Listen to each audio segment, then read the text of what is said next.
මෙන්න මේ ස්පේස් එක මේ මොකද්ද? ස්පේස් එක ලෝකයේ කෙලවරක් නැහැ. හොඳේ මේ පැත්තට කිසි පැත්තක කෙලවරක් නැහැ. මෙන්න ඒක මොනවාරි ධර්මතාවයක්. මෙන්න ධර්මතාවයක් උපදිනවා කියලා හිතන්නකො. මොකද්ද මේ? ධර්මතාවය උපදිනවා. ඒක නේද? මේක රළු වෙන්නත් පුළුවන්. සිව් වෙන්නත් පුළුවන්.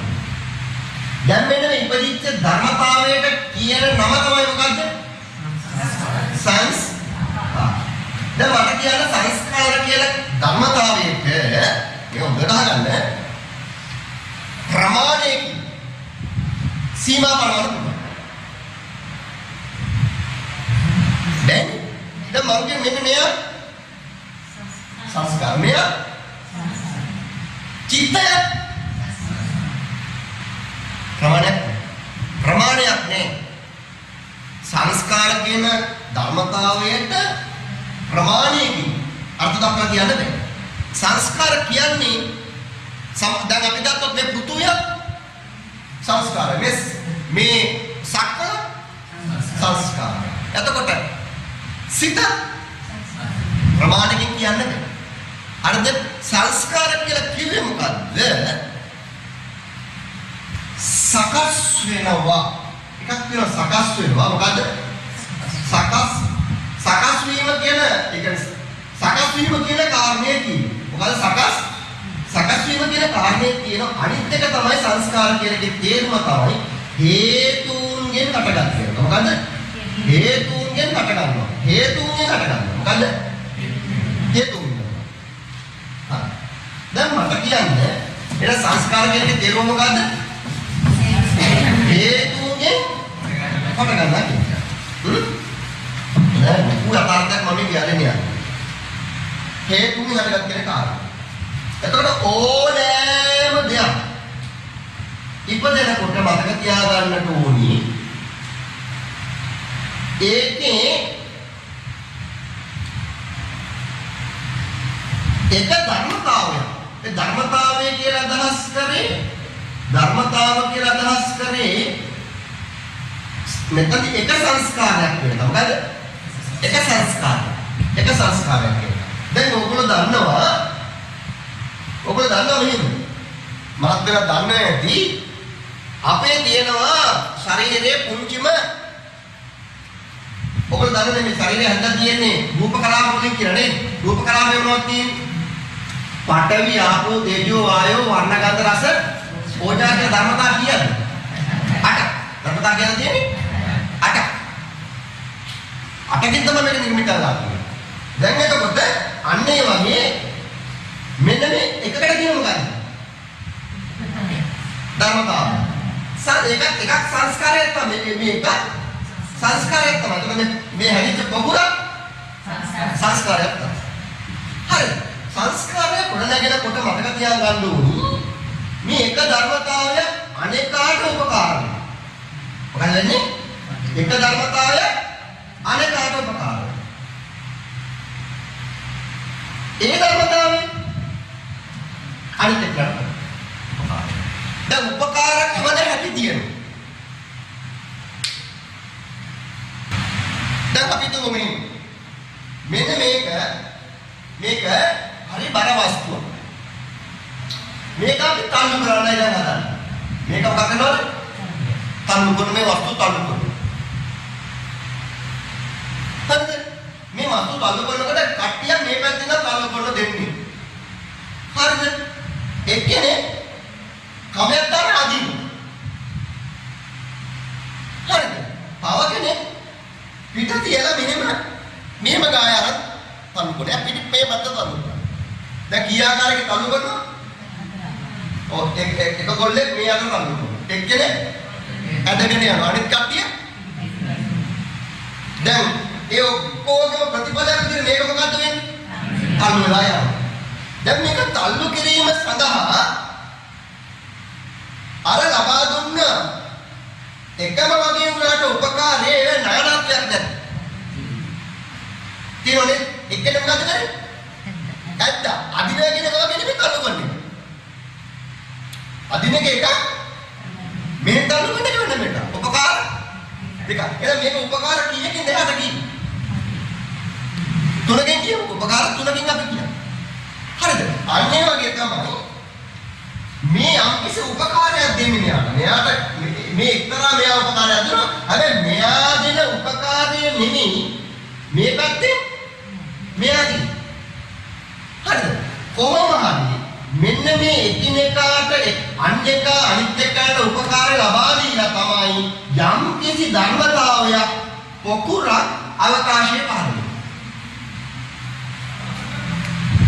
මොනවා හරි අවකාශයක් පහළ වෙනවද එකක් කියන්නේ අනේකාට උපකාර වෙලා අනේක එයාට උපකාර වෙලා මෙයා දැන් මෙයාට තමයි උපකාර වෙන්නේ. තව මෙතන 20ක් හම් වෙනවා 20 දෙනාටම උපකාර කරනවා. හැබැයි 20 දෙනාටම එක උපකාරයක් නෙමෙයි කරන්නේ 20 ආකාරයක උපකාරයක් එක ගැඹුරු. එච්චර ඕනේ කොහොම හරි අපි දැනගන්න ඕනි මේක උපදිනකොට මේ කිනක අතර මොකද මේ උපකාරකත්වය තියෙනවා. මෙන්න මේ උපකාර බවට අපි නමක් වෙනවා ඒ මොකද එහෙනම් එක ධර්මතාවයක් එක සංස්කාරයක් අනිත් සංස්කාරයට සමවාසා හේතු වෙලා තමයි මේ ධර්මතාවය උපදින්නේ. එහෙනම් මෙතන තියෙන හේතු වෙන ආකාරය හරිම ගැඹුරු.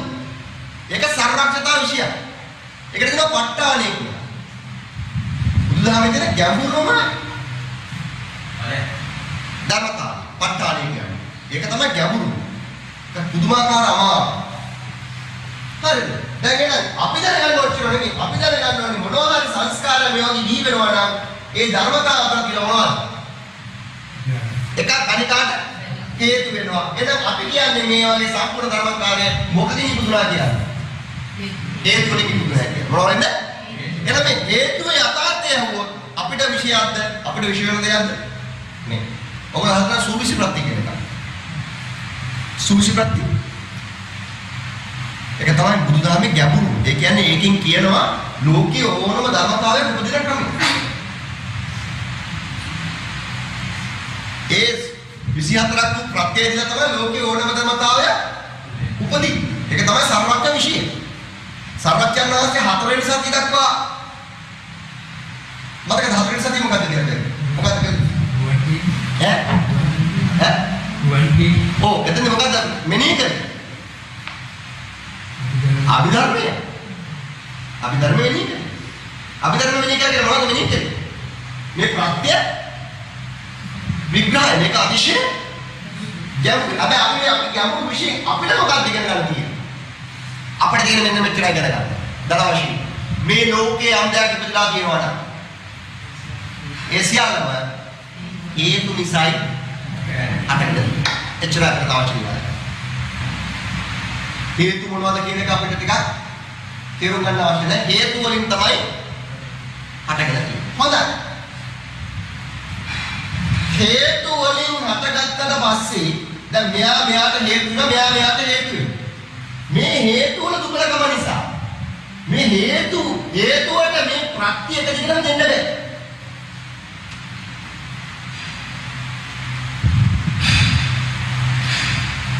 හේතුවට අර හේතු භාවය එක දිගටම දෙන්න බෑ. හේතු භාවය එක දිගටම දෙන්න බැරි නිසා මොකද වෙන්නේ? මේ පහළ වෙච්ච ඒකකෙට මොකද වෙන්නේ? පහළ වෙච්ච ඒකකේ සමතුලිතව තියාගන්න බෑ. ඒකේ මොකක් වෙනවද? බිඳ වැටෙනවා. නැවත මොකද වෙන්නේ අර හේතු ටික? ආයි සකස් වෙනවා. ආයි බිඳෙනවා. එහෙනම් දැන් ඇයි බිඳින්නේ? අර හේතුව දුබලකම. හේතුව ඒක තමයි යථාර්ථය. හේතු ටික තියාගෙන ඉන්න බෑ ඒකාකාරව. ඒක නිසා බිඳෙනවා. එහෙනම් හේතුන්ගෙන් හටගන්න දෙයක් තියෙනවා නම් මේ ලෝකයේ ඇතුලේ. වහා බිඳිනවා. නැති වෙනවා. වහා බිඳිනවා. අපි සම්මුති උදාහරණයක් ගමු. අපි හිතමු කෙනෙක් ගොඩාක් මත යැපෙනවා. සමහර කෙනෙක් ඉන්න කිසිම කෙනෙක් මත යැපෙන්නේ නැහැ. එයා තනියෙන් ඉන්න කෙනෙක්. ගොඩාක් අස්තිර කෙනෙක් කවුද?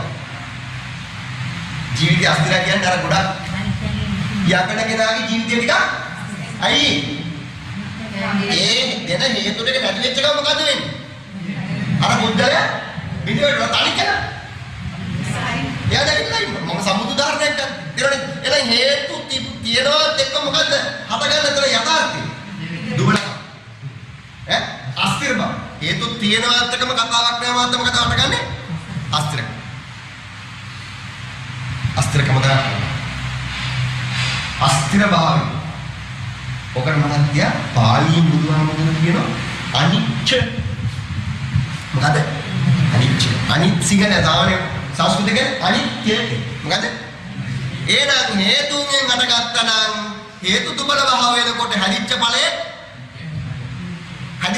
පීඩන විදිය නෑ. පීඩන බැරි කමට කියනවා හේතු වලින් හටගත්තා නම් ඒ ධර්මතා අනිත්‍යයි.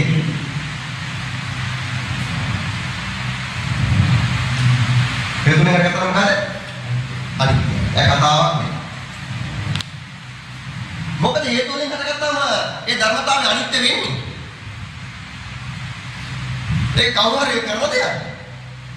මේ අර හේතු භාවය කියන්නේ එකක් අනිකාට කරන උපකාරකත්වය. දිගටම තියාගෙන ඉන්නද? දිගටම තියාගෙන ඉන්නනේ. නේ දැන් අපි තුමු ළමයෙක් ඉගෙන ගන්නවා. ඒ ළමයාට ශිෂ්‍යත්වයක් දෙන්න. ශිෂ්‍යත්වය දෙනකම් එයා කරගෙන යයි වැඩි. මෙදුට මොකද්ද? බිදින්.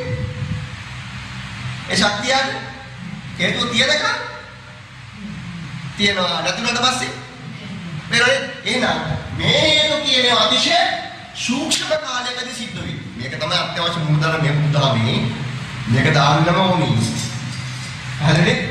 එහෙනම් මේ